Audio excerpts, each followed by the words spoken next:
የአውሮፓ ሰማይ ላይ የመርመስመስ አቅም ያላቸው የኢራን ሚሳኤሎች ያጠሉት አስፈሪ ጥላ ሳይቀደሙ መቅደም ወይም በቁም የመንደድ አጣብቂኝ። ወዳጄ ዛሬ ዓለም ትንፋሿን ዋጥ አድርጋ በምታስተውለው የታሪክ እጥፋት ላይ እንገኛለን። በመካከለኛው ምስራቅ የነደደውን እሳት የሚያጠፋው አልተገኘም። ንዳዱ አልፎ አሁን ላይ ለተጨባጭ ስጋት ስለተዳረገችው አውሮፓ ሰላም ሁኔታ በከፍተኛ ድምፅ መናገር ግድ የሚልበት ጊዜው ደርሷል። ለምን ከተባለ የኢራን የሚሳኤል ቴክኖሎጂ ትናንት በመካከለኛው ምስራቅ በረሃዎች ላይ ብቻ ይንቀለቀል የነበረበት አቅሙን በማላቁ ይሆናል። ዛሬ ላይ ይህ የኢራን የጦር መሳሪያ ቴክኖሎጂ አቅም ከቤቱ የወጣ የጎረቤት እሳት ሆኖ አውሮፓን ሊያነድ ደጃፎቿን እያንኳኳ መሆኑን እንመለከታለን። ለቻናላችን አዲስ የሆናችሁ ላይክ እና ሰብስክራይብ በማድረግ እንድትወዳጁን እንጠይቃለን።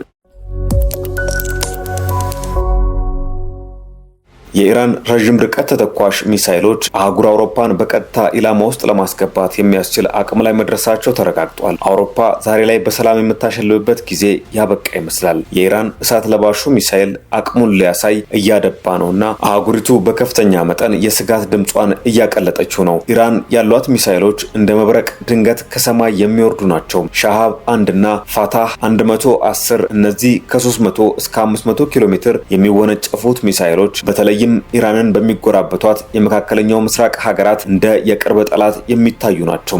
ከሁሉ በዋናነት የሚጠቀሰው ደግሞ ከሩቅ የሚቆነጥጥ ነው የሚባልለት ሻሃብ 3 የተሰኘው ሚሳኤል እስከ 2000 ኪሎ ሜትር የመወንጨፍ አቅም ያለው በመሆኑ ከኢራን ምድር ተነስቶ ደቡብና መካከለኛው አውሮፓን በቀላሉ ማዳረስ የሚችል ነው። ይህ ታዲያ ለአውሮፓ ክፉ ድግስ እንዳይሆን ማን ይከለክላል? ይህ ማለት የኢራን እስላማዊ አብዮታዊ ዘብ ከልቡ በሚተማመንባቸው በእነዚህ ሚሳኤሎቹ አማካኝነት ግሪክን፣ ጣሊያንን አልፎም እስከ ጀርመን ድንበር ድረስ ያለውን ቀጠና እንደ ቆሎ ሊዘግነው ይችላል ማለት ነው። ይህ ሚሳኤል የኢራን የቅርብ ባላንጣ የሆነችው እስራኤልን እንደ ልቡ የኢላማው መዳረሻ አድርጎ የአውሮፓን ደጃፎች ፈንጭቶባቸው ቱርክንና ግብፅን ጭምር በኢላማ ውስጥ የሚያስገባ እንደሆነ ነው የተነገረለት። ነገሩ ለኢራን የህልውና ጉዳይ ቢሆንም መዘዙን ከሁሉ ቀድሞ ለሚጋቱት ጎረቤቶቿ ግን እንደ እሾህ የሚወጋ ስጋት ሆኗል።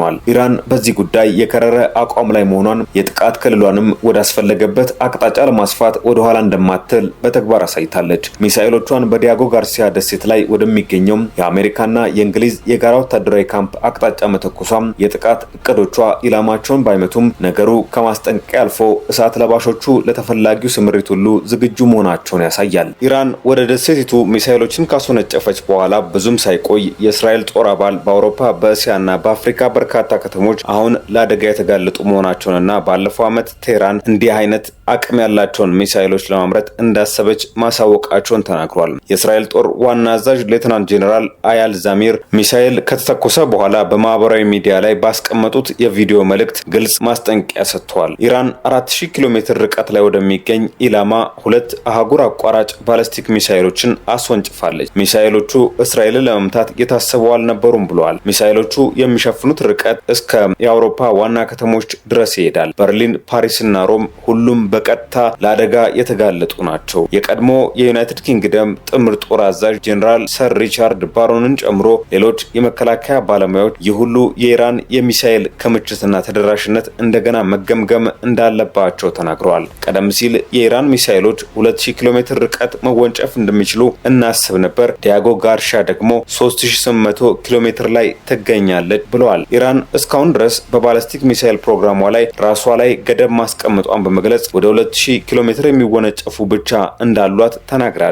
ይህ ማለት እስራኤል በኢራን ሚሳኤሎች ርቀት ውስጥ ስትሆን የአውሮፓ ሀገራት ግን አይደሉም ማለት ሊሆን ይችላል። ሟቹ የኢራን ጠቅላይ መሪ አያቶላ አሊ ኻሜኒ በፈረንጆቹ 2021 ምንም እንኳን ወታደራዊ መሪዎችና አብዮታዊ ዘቡ ባይስማሙም የውሳኔ የፖለቲካ ምርጫ እንጂ ሚሳኤሎችን በማምረት ረገድ የአቅም ገደቦች መሆናቸውን ተናግረዋል። በወቅቱ እስራኤልን ማስጠንቀቅና አውሮፓን ላለማስደንገጥ መፈለጋቸው መሆኑ ግልጽ ነው። ይሁን እንጂ ባለፈው ዓመት መስከረም ወር ላይ አንድ የኢራን የፓርላማ አባል ለመንግስት ቴሌቪዥን እንደተናገሩት አብዮታዊ ዘቡ አህጉር አቋራጭ የባላስቲክ ሚሳኤል በተሳካ ሁኔታ መሞከሩን ጠቅሰው ሚሳኤሉ ስለሚሸፍነው ርቀት ግን ሳይገልጹ ቀርተዋል። የአሁን አዝማሚያዎች በግልጽ እንደሚያሳዩት አውሮፓ ዛሬ የራሷን የጸረ ሚሳኤል መከላከያ እንዳሻት ብታሰማራም የኢራን የሚሳኤል ዝናብ ግን እንደ ጎርፍ መከላከያውን ጥሶ የመግባት እድሉ ሰፊ ነው። ለዚህ ደግሞ የኢራን የሩቅ እንቅስቃሴዎች ብቻቸውን አውሮፓውያኑ እዛው ቤታቸው ሆነው የሩቅ እሳት እየለበለባቸው የራሳቸው እንደሆነ እንዲሰማቸው ማድረጉ ማሳያ ይሆናል። ኢራን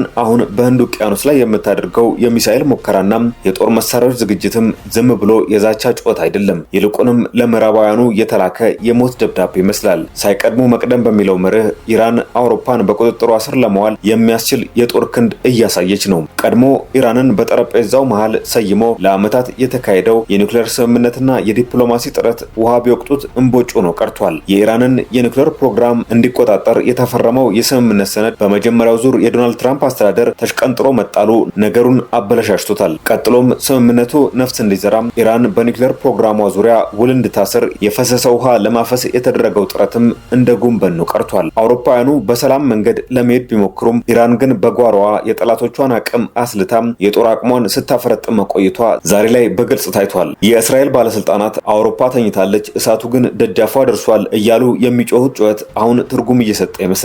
እስራኤል ለባለጌ ዝምታ መልሱ ነው ብላ አልተቀመጠችም።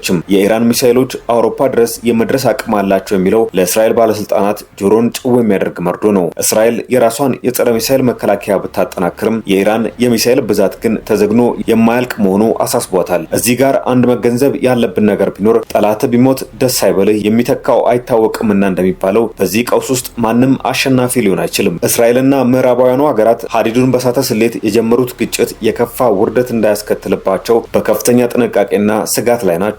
የነብርን ጅራት አይዙም ከያዙ ግን አይለቁም እንደሚባለው ምዕራባውያኑ ከኢራን ጋር የጀመሩት የኃይል ትንቅንቅ ዛሬ ወደ አደገኛ ምዕራፍ ተሸጋግሯል። ሮም፣ አቴንስና ቡካሬስት ዛሬ በኢራን ኢላማ ስር በመውደቃቸው ምክንያት የአውሮፓ ሰማይ በሰላም ደመና ሳይሆን በሚሳኤል ጭስ ሊሸፈን ጫፍ ላይ ደርሷል። ቀስ በቀስ እንቁላል በእግሩ ይሄዳል እንደሚባለው የኢራን የጦር አቅም ዛሬ አውሮፓን አንገት የሚያስደፋበት ደረጃ ላይ መድረስ ሆኖለታል። አውሮፓ ከመቼውም ጊዜ የላቀ የቤት ስራ ወድቆባታል። ዛሬን ነቅታ ካልጠበቀች ነገ የቆመችበት መሬት ሊከዳት ይችላል። የኢራን ሚሳኤሎች ወደ አውሮፓ ዋና ዋና ከተሞች የመድረስ እድላቸው ጠባብ ቢሆንም ቴክኖሎጂው ግን እንደ ወንዝ ፈሳሽ እየጨመረ መምጣቱ አይካድም። ከአውሮፓ ባሻገር ሩሲያ፣ ቻይናና ህንድ በስጋት ካርታው ላይ የኢራን ሚሳኤሎች በሚደርሱበት ክልል ውስጥ ቢወድቁም ግንኙነታቸው የጠበቀና ሰላማዊ በመሆኑ ስጋታቸው ከወደ ኢራን የሚመነጭ አይሆንም። የአሁኑ የኢራን እንቅስቃሴ ሳይቀድሙ መቅደም ነው። የዲያጎ ጋርሻው ኢላማውን ያልመታ ጥቃት መልእክቱ ልብ ያለው ልብ ይበል የሚል ነው። ይህ ሁኔታ ካልበረደ መካከለኛው ምስራቅ እንደ ባሩድ ቤት በአንድ ክብሪት ሊፈነዳ ይችላል። የኢራን ሚሳኤሎች ጉዳይ ቀስ በቀስ ወደ ትልቅ የዓለም ጦርነት ሊያመራ የሚችል አደገኛ ጉዞ ላይ ነው። ዓለም ዛሬ በተዳፈነ እሳት ሙቀት ተጨንቃለች። እናም ዓለም ጎመን በጤናም ሆነ ከነገሩ ጦም ይደሮ የምትልበት ጊዜ አልፏል። አሁን የሚጠበቀው የእሳት ዳር ጨዋታው መቼ ወደ እውነተኛ ቃጠሎ ይለወጣል የሚለው ብቻ ነው። የኢራን የሚሳኤል አቅም ማደግና በየአቅጣጫው የሚሰነዘረው ዛቻ ከመቀመጫው የተነሳ ሰው ቤት አይመልሰውም እንዲሉ ነገሮችን ወደማይመለሱበት ደረጃ እያደረሳቸው ነው። የአውሮፓን የአደጋ ተጋላጭነትና የኢራን ሚሳኤሎች አቅም ለተቀረውም ዓለም ስጋታቸው ሀያል መሆኑን የተመለከትንበት ትንታኔያችን አብቅቷል።